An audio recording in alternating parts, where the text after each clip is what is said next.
The deep web, where dubious individuals go to play. I hope you're comfortable. Things are going to get dark with these 4 allegedly true deep web stories. Number 1. This story is 100% true, and is about an experience I had going on the deep web. For those of you who don't know, the deep web is pretty much the hidden internet. It isn't indexed by search engines, and you require special software to manage to access it. It is also the home to many illegal things. You can purchase stolen guns, any drug that you imagine, stolen phones, and you can even hire hitmen. Basically, anything illegal can be obtained on the deep web. Were you really surprised it existed? I never had a great childhood.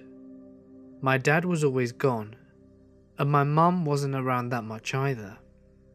When she was, it was normally verbal or physical abuse, and I always needed a way to escape it all, whether it be playing video games, watching movies, or even drinking. One day, I was invited over to a friend's house for a sleepover.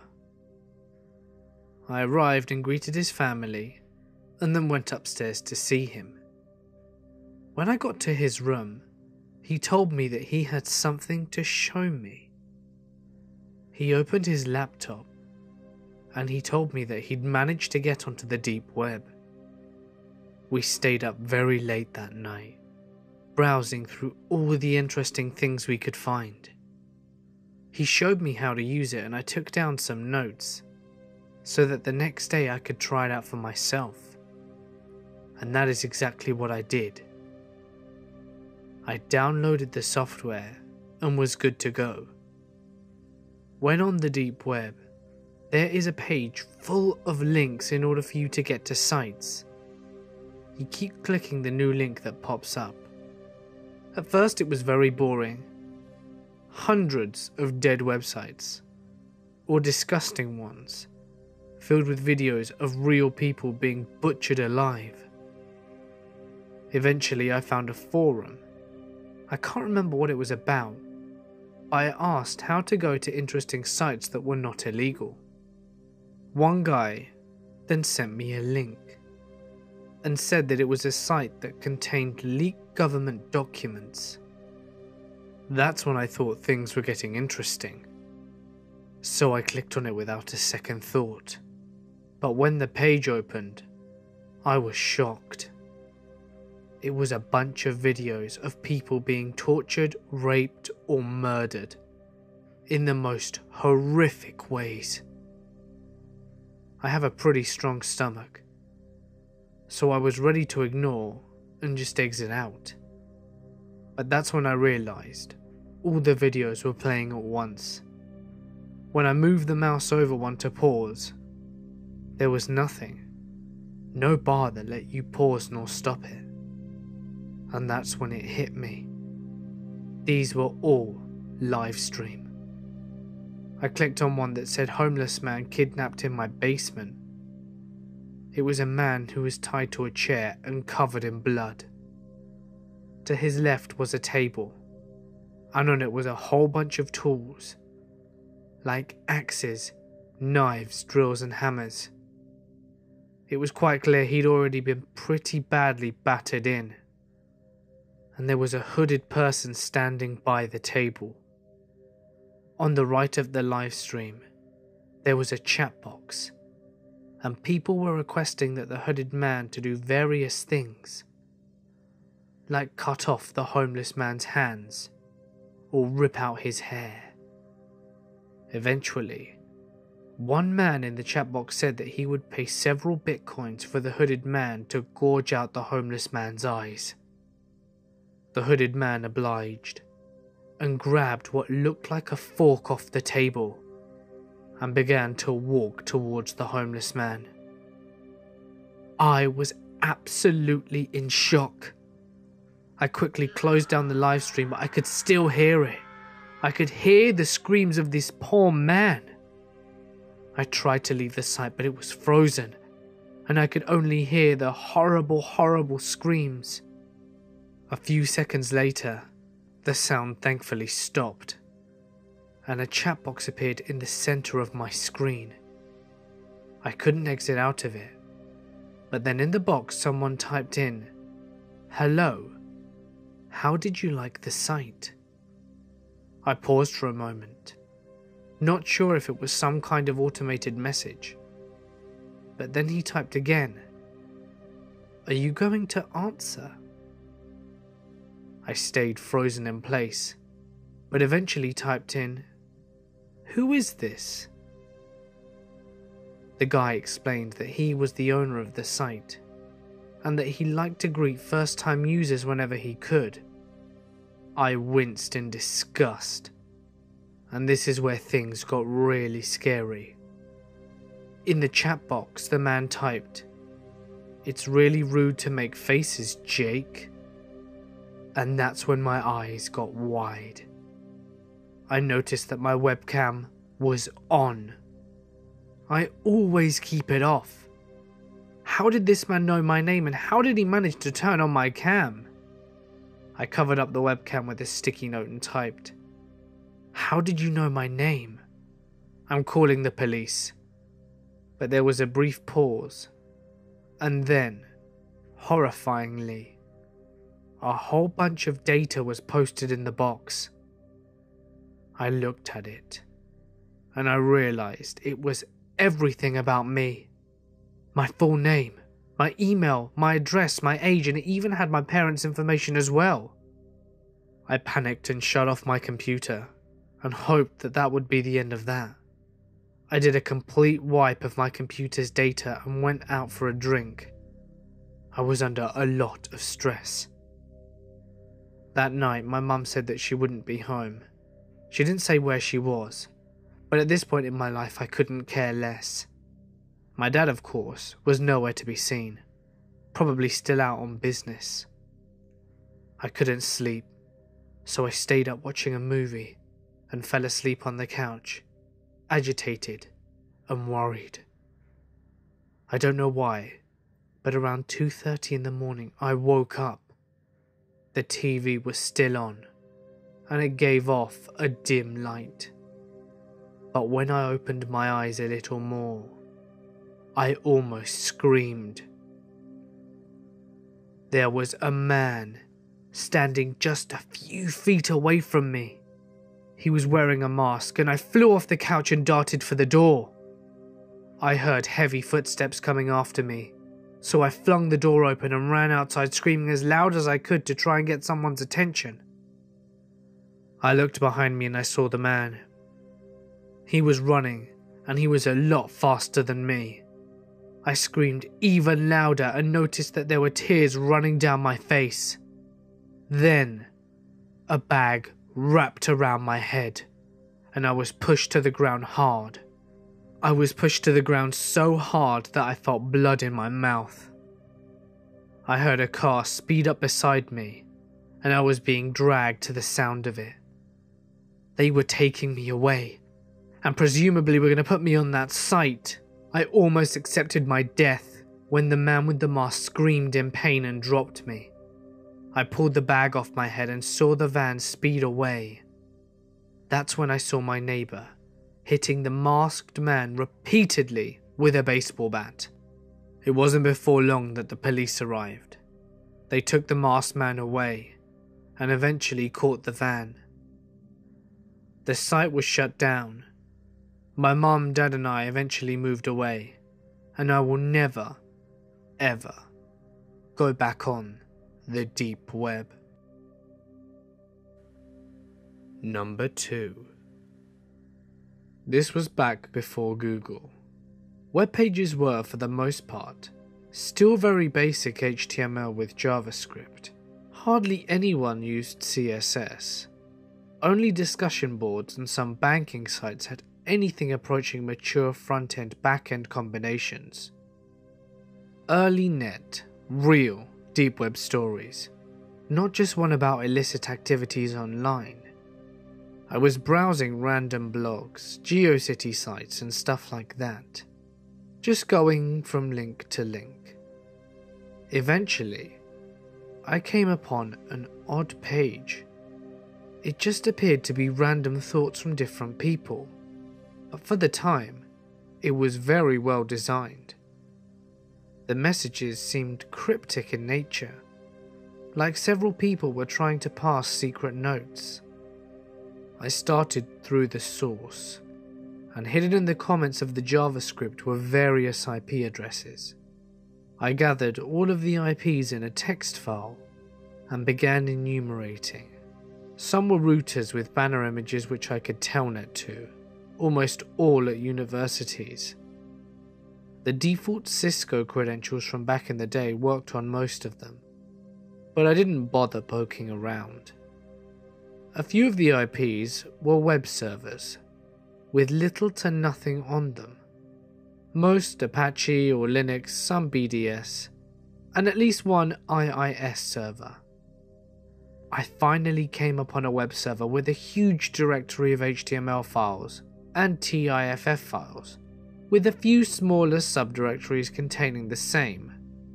NSLOOKUP returned no reverse results from the IP, and a visual router traced it as far as Colorado.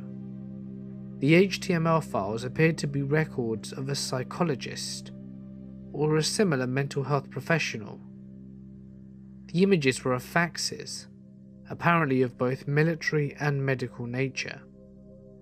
As I browsed from a subdirectory back to the parent, I noticed that they had just added an HTML file entitled 1.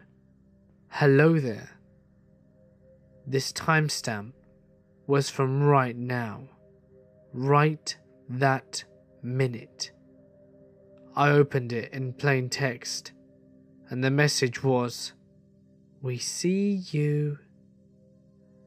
About 15 seconds later, the server dropped. Number 3. Hello. I'm 26 years old. I have blonde hair, blue eyes, and I'm a normal kind of girl. I know it seems pointless to say this now, but I promise it's important information, and it will mean a lot later in this message. It's hard to decide where to start, so I'll run you from the beginning, I suppose. 2 weeks ago, I was out on my daily run in the morning before work. There was fog in the air. I remember this distinctly because it was so thick that it actually made it hard to see about 10 meters in front of you. But still, I needed to go jogging.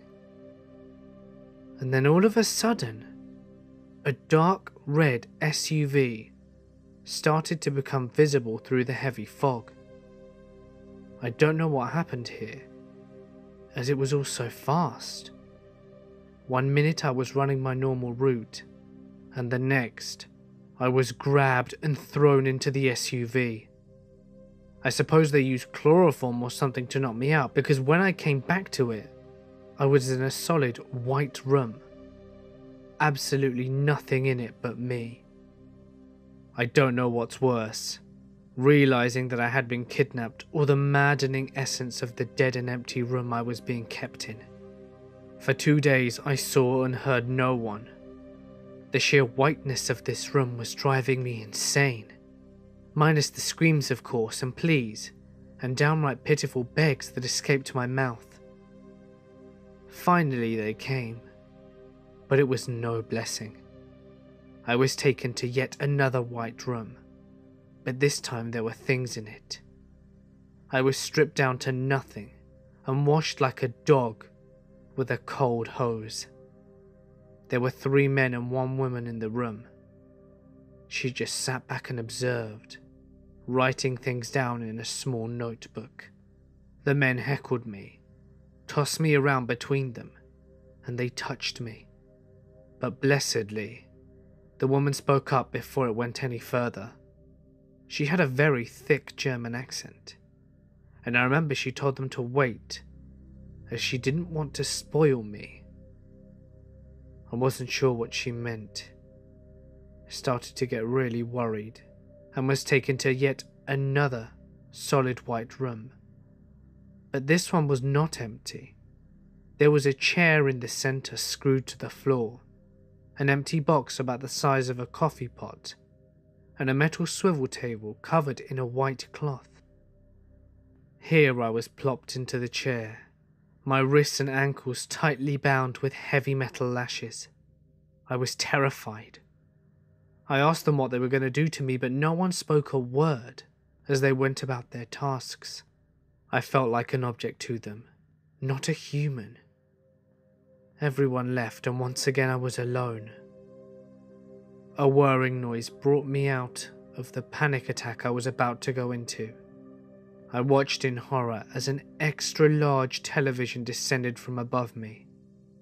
It could have been the biggest I've ever seen, and it settled in against the wall directly in front. The screen flickered on, and a man dressed like a 50s butcher and a woman dressed like an old-style nurse came in and uncovered the metal table. They revealed a plethora of small tools, a scalpel, and several other types of medical equipment, dental tools, and other things like that which I really didn't recognize. I've never been so afraid in my life. My hell, though, truly began when people's faces started popping up on the screen. The butcher asked the nurse if everything was in order, and she nodded and said in a German accent, "Yes, doctor, everyone has paid." He smiled and thanked the group of 6 on the screen. My body trembled beyond control. The nurse then looked at the screen. "What is your first request?" she asked the panel. The first person in the line of the screen said, "Bite her nipple hard, then peel it off nice and slow." This is where I began screaming. They attempted to put a ball gag in my mouth, but the man on the screen stated, "Let her scream." The nurse walked behind me, grabbed my breasts hard, and sticking them out as far as she could. The butcher then leaned down and bit the right one. White hot pain seared through my body. Just as the man wanted, I screamed in agony. The nurse, which I heard the butcher call Olga, brought a long, thin pair of strangely shaped tongs and a scalpel. The butcher took the scalpel, leaving the nurse with the tongs, and she grabbed my nipple and pulled it out as far as she could. So far, I thought she might rip it off. Then the butcher stepped forward and began to slice through my tender breast. I screamed and screamed, but my captors didn't even react. I tried struggling, but it only made things worse. In a matter of just a few minutes, as the butcher took his sweet time, I was left with no nipple on my right breast. I could feel the warm blood pouring into my stomach and pooling underneath me. The nurse and butcher looked expectantly at the screen, awaiting their next order. I stole a glance at the man currently commanding my torture. He was just a normal guy. They all were. Only one of the 6 men looked slightly uncomfortable. They wore suits and ties and looked like professionals, each appearing to have just stepped out of the office. I couldn't believe what I was seeing. I was not sure what to expect, but not suit and tie office-wearing people. My heart sank. If these guys were capable of this, then anyone was. Struggling against my restraints, determined not to suffer any longer, I cried and cursed at the men behind the damned television screen.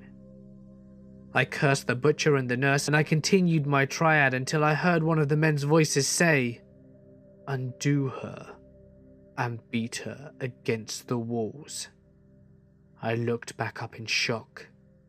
Was there no end to this cruelty? Quickly, the nurse moved the cart of horror toys out the room and returned to my side. Together they removed my shackles and I was free. I bolted for the door, but was yanked backwards from my hair hard.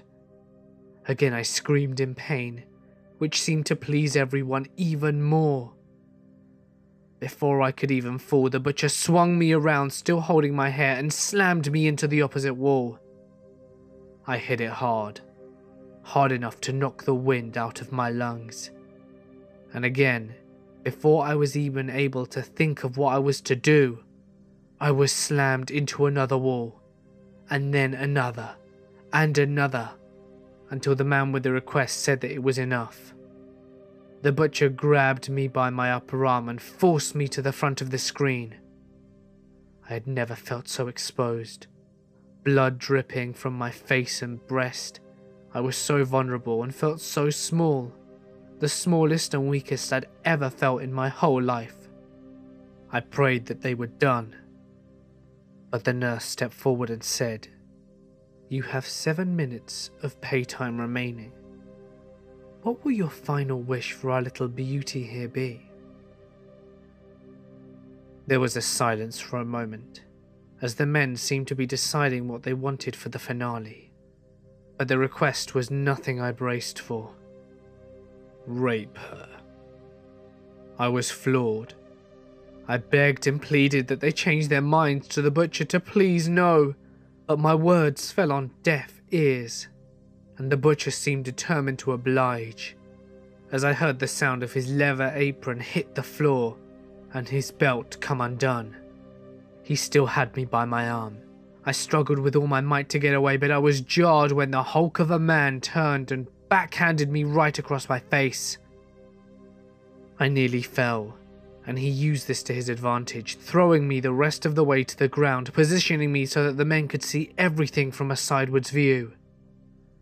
"Make it rough," one of the men called. The butcher clawed over the top of me and smiled. "With pleasure," he said, wrapping one large, beefy hand around my throat and pushing me down. By the time he was finished with me, my screams had diminished to pathetic-sounding sniffles and begs. I just wanted this torture to be over. I wanted them to kill me. I wanted this moment to end. I mean, surely that would be their last request. I was shocked to hear them say that they wanted me alive for another time, and that they would likely be back. The man lifted me to the ground and licked my ear, and then whispered, "Looks like it's your lucky night, hey sweetheart?" I was far too exhausted from the pain and shame to fight back. I just let them take me, praying that it would end the torture.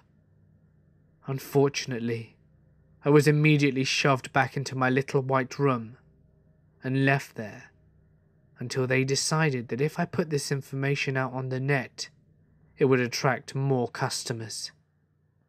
Please stop watching these videos. Please stop visiting the deep web. This isn't a joke. It's people's lives, and they shouldn't be destroyed or tortured or killed for the amusement of others.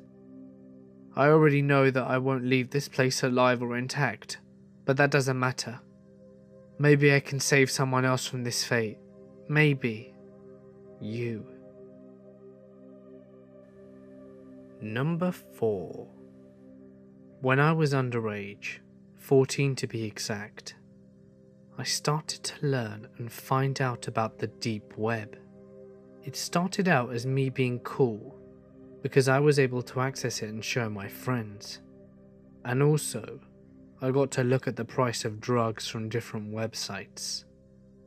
Anyhow, that's how I discovered the CP network.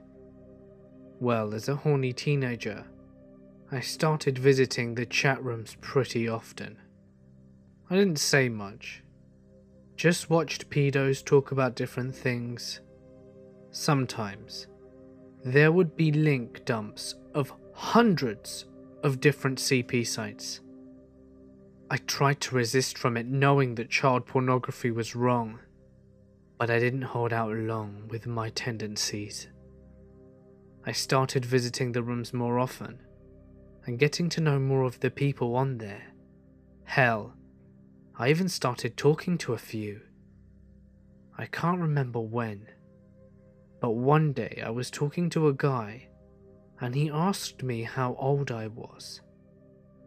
I don't know why I didn't lie and say I was 49 or something, but I said 15. Well, he happened to have an interest in me. We spoke more, and that's when I realized that I had a fetish for being handled by older men. I ended up sending a few pics to him, and he got off for the night. A few more people messaged me the next night, and the next, and so on. I probably sent hundreds of pics and some videos of me using a shitty webcam I had. I talked to some of the darkest and most hated people on the earth and didn't think twice about it. It all came to an abrupt end when my PC died, and I had to wait a couple of months to get a new one. I'd thought a lot about it and decided it wouldn't be best for me to keep doing it, and so when I got my new machine, I didn't install the next update of the deep web browser. I have never been able to tell anyone this due to its nature, but it feels good to finally get it off my chest. Hey guys, this is just a bit of a bonus story. It's one I found a bit funny. Let me know what you think in the comments below. This was back when SR1 was still strong. I was looking for a certain substance but couldn't find it on my part of the world for a decent price. I posted a request on a deep web forum, and after a few days, someone messaged me with an offer.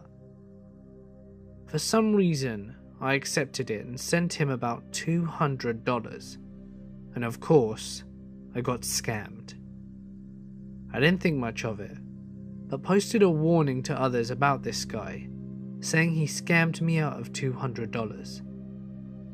A few days later, I got a message in my inbox saying something like this: "Hey, I'm a vendor, and this guy tried to scam me too. He just ordered an ounce of MDMA from me, and an ounce of sweet sugar crystals are on the way to his mailbox. Please send me your BTC address, and I will send you the $200 he scammed you out of." The very next day, I had my $200 back and a deep respect for the deep web community. Hey guys, it's Mort here, and thank you so much for listening. I first want to shout out the amazing artist Anjexi, who made this thumbnail. I love all of her work, and you can check out her channel in the description or wait for the link at the end of the video. I really recommend you check her out, she's incredible. I'm going to be the first to say that I've never actually been on the deep web, but if you have, I'd love to know what you got up to and what you saw, so tell me about it in the comments section. But for now, let's see what's next on our suggestion wheel.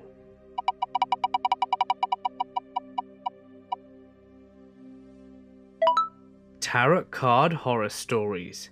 Wow, great suggestion guys, this is going to be really fun to make.